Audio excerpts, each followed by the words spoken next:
Assalamualaikum warahmatullahi wabarakatuh. Saya di sini langsung saja mau menerangkan tentang konsep dasar pengembangan kurikulum. Jadi langsung saja, kurikulum mempunyai tujuan pengembangan yaitu komponen dan struktur. Jadi yang bagian mempunyai fungsi masing-masing dari keseluruhan sesuatu yang sudah dapat bagian yang ada. Sedangkan struktur kurikulum adalah untuk membangun pemahaman perencanaan kegiatan sehingga sesuai apa yang kita rujukan dan kita harapkan. Kurikulum mencakup isi, bahan pelajaran, cara atau metode, dan evaluasi. Yang dimaksud pengembangan kurikulum pendidikan Islam hendaknya didasarkan pada identifikasi kompetensi, jadi lebih meninggikan kemampuan peserta didik, menjadikan keterampilan di dalam segala bidang. Dalam kemampuan peserta didik menjadi pendeskripsiasi mata pelajaran atau bidang studi tersebut juga bisa memudahkan tujuan kurikulum tercapai karena sudah memfokuskan pada karakteristik juga di dalam bidang studi masing-masing. Namun dalam realitasnya format kurikulum antara satu dengan lainnya terkadang banyak ditemui perbedaannya. Hal ini dikarenakan adanya perspektif yang berbeda antara ideologi membuat kurikulum satu dengan lainnya dalam menentukan tujuan, orientasi, metode, dan konsep pendidikan yang berlainan pula.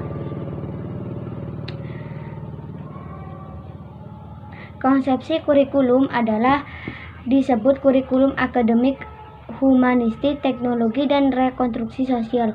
Peta konsep pengembangan kurikulum menengok pada prinsip pengembangan kurikulum yang harus memiliki prinsip relevansi baik eksternal maupun internal. Bahwa proses pengembangan peta konsep kurikulum dapat dilihat untuk meningkatkan modul kohesi, integrasi, dan teks, dan urutan topik di mana lebih dari satu pendidik terlibat dalam pengembangan kurikulum. Peta konsep menyediakan kendaraan untuk memfasilitasi perspektif bersama dan kolaborasi. Akhirnya peta konsep kurikulum meningkatkan akuntabilitas kepada guru-guru, badan-badan profesional di bidang pendidikan, peserta didik, dan pemangkatan penting lainnya. Oleh karena itu, catatan pelajaran ini harus berguna untuk mendukung semua tingkat pengalaman. Konsep kurikulum berkembang sejalan dengan perkembangan teori dari praktik pendidikan juga bervariasi sesuai dengan aliran atau teori pendidikan yang diaturnya. Yang perlu mendapatkan penjelasan dalam teori kurikulum adalah konsep kurikulum. Ada 3 konsep tentang kurikulum sebagai substansi, sebagai sistem, dan sebagai bidang studi. Konsep pertama adalah kurikulum sebagai suatu substansi karena kurikulum juga dipandang sebagai suatu rencana kegiatan belajar bagi murid-murid sekolah. Kurikulum juga menunjukkan rumusan yang berisi tentang tujuan yang ingin capai, bahan ajar, kegiatan belajar, jadwal, dan evaluasi. Jadi saat ini kurikulum juga dapat dibuat contoh dikarenakan sebagai dokumen tertulis agar dapat hasil penunjaan bersama antar para penyusun kurikulum dan pemegang kebijaksanaan pendidikan dengan masyarakat. Konsep kedua adalah kurikulum sebagai suatu sistem, yaitu sistem kurikulum. Sistem merupakan bagian dari sistem persekolahan, sistem pendidikan, bahkan sistem masyarakatan.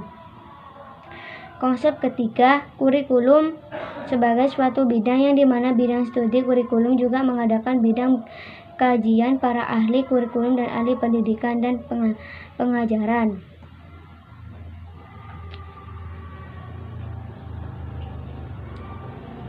Serta cara yang digunakan sebagai pedoman penyelenggaraan kegiatan pembelajaran untuk mencapai tujuan pendidik tertentu. Kurikulum adalah program pendidikan yang disediakan oleh lembaga pendidikan sekolah bagi siswa. Berdasarkan program pendidikan tersebut, siswa melakukan berbagai kegiatan belajar sehingga mendorong perkembangan dan pertumbuhan sesuai dengan tujuan pendidikan yang telah ditetapkan. Dengan program kurikulum tersebut, sekolah lembaga pendidikan menyediakan lingkungan pendidikan bagi siswa untuk berkembang. Oleh karena itu, kurikulum disusun sedemikian rupa dengan memungkinkan siswa melakukan sebagai kegiatan belajar. Poin yang B yaitu perkembangan kurikulum humanistik. Kurikulum humanistik ialah sebuah pendekatan pendidikan yang mengacu kepada filosofis belajar humanisme, yaitu pendidikan yang memandang bahwa Belajar bukan sekedar untuk mengembangkan kualitas kognitif saja, melainkan juga sebuah proses yang terjadi dalam individu yang melibatkan seluruh domain yang ada. Kurikulum ini dikembangkan oleh para ahli pendidikan humanistik. Aliran ini atau kurikulum ini memberi tempat kepada seorang siswa. Kenapa? Karena seorang siswa mempunyai peran penting dalam sebuah pendidikan dan menjadi subjek dalam sebuah pendidikan. Kurikulum ini berpusat pada siswa atau yang disebut dengan student center dan mengutamakan perkembangan efektif sebagai persyaratan dan sebagai bagian integral dari sebuah proses belajar. Maka dari itu, seorang guru diharapkan dapat membangun hubungan emosional yang baik dan dari peserta didik. Oleh karena itu, peran guru yang diharapkan adalah yang pertama, yaitu mengetahui pandangan realitas siswa secara komprehensif. Yang kedua yaitu menghormati individu peserta didik. Yang ketiga yaitu tampil alamiah, otentik, dan tidak dibuat-buat. Teori ini muncul pada abad ke-20 sebagai reaksi terhadap teori psikodinamik dan behavioristik. Kurikulum humanistik ini dipercaya sebagai fungsi kurikulum yang memberikan pengalaman terhadap peserta didiknya untuk menunjang secara intrinsik tercapainya perkembangan dan kemerdekaan individu. Kurikulum humanistik ini memandang bahwa kurikulum adalah sebuah alat untuk mengembangkan setiap individu peserta didiknya. Nilai-nilai penting dalam kurikulum humanistik. Yang pertama yaitu kejujuran, yang termasuk ke dalam kejujuran di sini yaitu tidak menyontek, tidak mencuri, dan bisa dipercaya. Yang kedua yaitu menghargai orang lain, yang termasuk dalam menghargai orang lain di sini yaitu menerima dan menghormati perbedaan orang lain, mau mendengarkan orang lain, dan memberi empati kepada orang lain. Yang ketiga yaitu menjaga lingkungan. Yang keempat yaitu perilaku. Yang termasuk dalam perilaku di sini yaitu ramah terhadap orang lain, mau berbagi, dan lain-lain. Yang kelima yaitu perkembangan pribadi. Yang termasuk dalam perkembangan pribadi di sini yaitu menjalankan tanggung jawab dan memiliki sifat berani. Dalam kurikulum humanistik ada beberapa karakter. Yang pertama yaitu integralistik. Yang dimaksud dengan integralistik di sini yaitu dalam kurikulum humanistik harus menekankan kesatuan perilaku dan bukan saja yang bersifat intelektual atau kognitif, tetapi juga emosional dan tindakan. Ini merupakan komitmen dari pendidikan humanisme yang mana berupaya untuk mengembangkan pendidikan kepada realitas sosial. Yang kedua yaitu peran guru tidak otoritatif. Dalam hal ini, seorang guru diharapkan untuk dapat membangun hubungan emosional yang sangat baik dengan peserta didiknya. Dalam pendekatan humanistik, para peserta didik diajarkan untuk dapat membedakan hasil berdasarkan maknanya. Maka seorang guru seharusnya dapat menyediakan kegiatan yang akan memberikan alternatif pengalaman belajar pada peserta didiknya. Yang ketiga yaitu pembelajaran bersifat kooperatif. Dalam kurikulum humanistik, pembelajaran lebih bersifat kooperatif atau kerjasama. Pembelajaran kooperatif atau cooperative learning sendiri merupakan istilah umum untuk sekumpulan strategi pengajaran yang dirancang untuk mendidik kerjasama kelompok dan interaksi antar siswa. Tujuan pembelajaran kooperatif setidak-tidaknya meliputi 3 tujuan pembelajaran, yaitu hasil belajar akademik, penerimaan terhadap keragaman, dan pengembangan keterampilan sosial. Yang keempat di sini yaitu model evaluasi tidak ada kriteria pencapaian. Evaluasi kurikulum humanistik berbeda dengan evaluasi yang ada pada umumnya, yang lebih ditekankan pada hasil akhir. Sebaliknya, evaluasi kurikulum humanistik lebih memberi penekanan pada proses yang dilakukan oleh para peserta didik. Kurikulum humanistik ini difokuskan pada pertumbuhan manusia yang sekaligus responsif terhadap tekanan publik untuk berprestasi. Bagian terpenting dalam pendidikan adalah integrasi antara domain efektif, yaitu emosi, sikap, nilai, dan domain kognitif, yaitu pengetahuan, intelektual, dan kemampuan pikir. Tujuan kurikulum ini untuk memberikan alternatif pilihan pada siswa atas hidup, bertanggung jawab atas pilihannya, dan menyadari bahwa mereka bisa memilih. Assalamualaikum warahmatullahi wabarakatuh. Saya Halimatus Sadia dari kelas 3C Prodi PAI. Saya di sini akan meneruskan presentasi dari teman saya, yaitu tentang macam-macam kurikulum, dan di sini saya akan menerangkan tentang macam pengembangan kurikulum rekonstruksi sosial.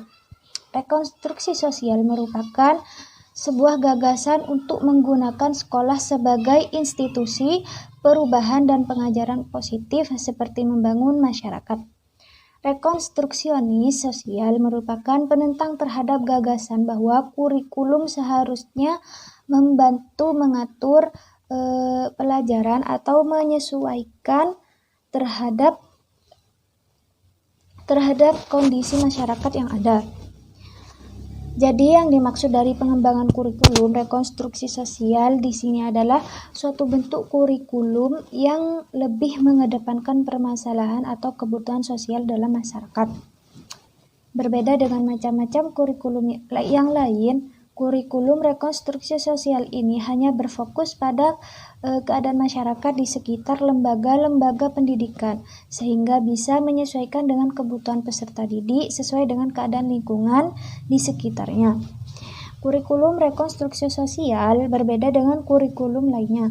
Kurikulum rekonstruksi sosial merupakan suatu sarana atau alat untuk membantu dan memenuhi kebutuhan peserta didik dalam menciptakan tujuan baru dan mempengaruhi perubahan sosial dalam masyarakat, serta membantu mengembangkan ketidakpuasan peserta didik dalam mencapai tujuannya.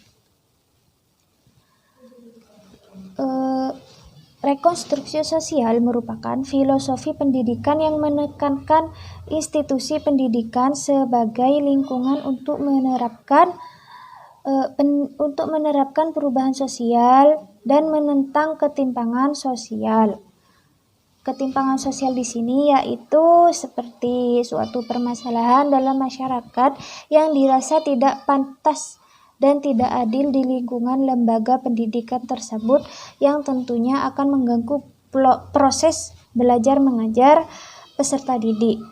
Jika masalah-masalah tersebut tidak segera diatasi, maka akan mengganggu proses belajar mengajar peserta didik.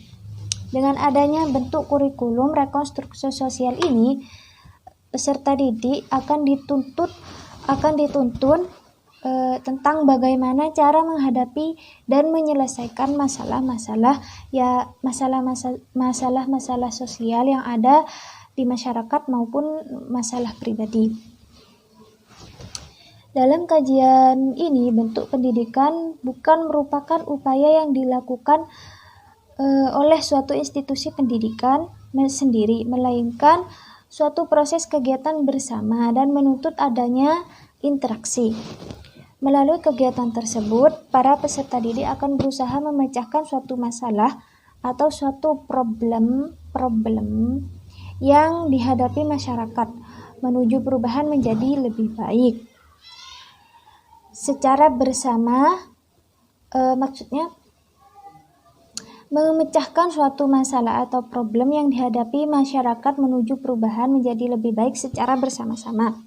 Karena suatu pendidikan akan berjalan baik jika kita bisa memahami masyarakat di mana pendidikan tersebut berada.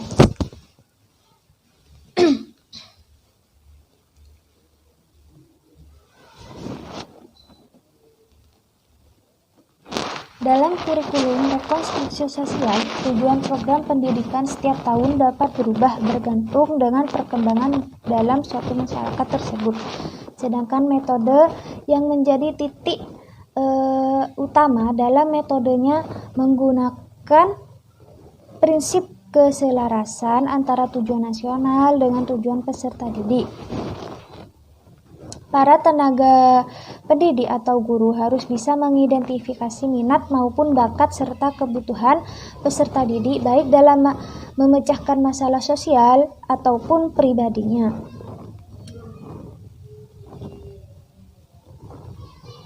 Adapun ciri-ciri konsepsi kurikulum rekonstruksi sosial yaitu 1. Untuk kepentingan penyusunan kurikulum perlu dilakukan analisis kebutuhan.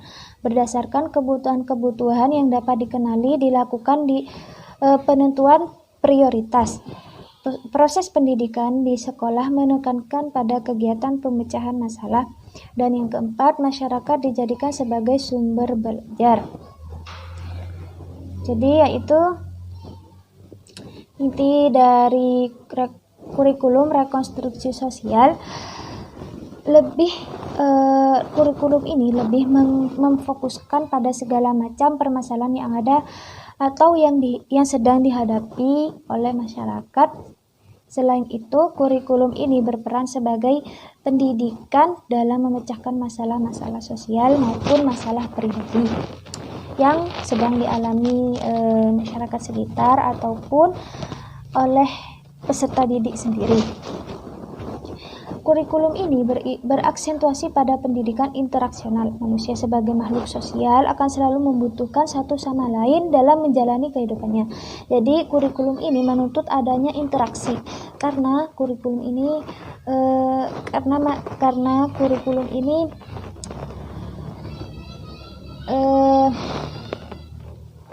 sadar bahwa manusia adalah sebagai makhluk sosial yang saling membutuhkan dan tidak bisa hidup sendiri.